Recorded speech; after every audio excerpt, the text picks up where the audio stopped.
ấy nên là câu to này em vào phòng trong đấy câu mẹ cái này làm nhau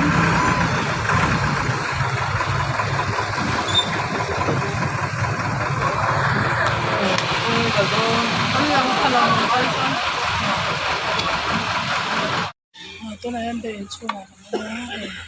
em nên tôi là chỉ có cái việc gì mà không nhớ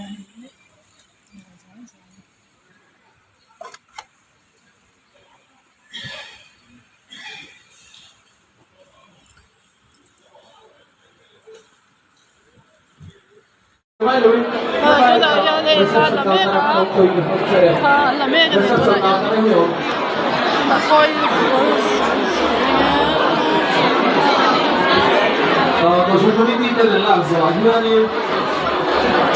lúc cuối là từ cái KTP để tổ chức để và lại cái tổ chức cái gì để sau đó school để có điều gì KTP hey tôi là hiện đào thùng lệ chân về nè rồi trẻ tôi đến cái điện line mẹ cái gì tôi là hiện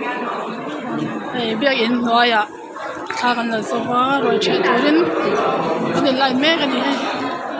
cái nô tê cái tiền lăng nghe người đi không biết cái tiền lăng nghe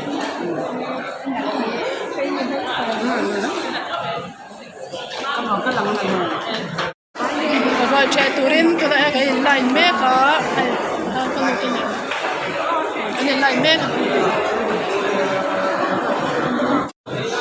so hey không về chuyện đó này tôi nói nhá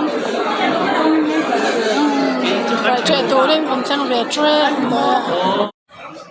hey mô bà tị nè nhá hey sang ở thế người khu mi tê tê ý hey cái đồ anh nhá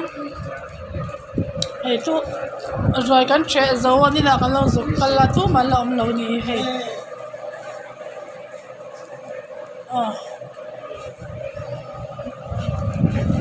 Kiki anh nhá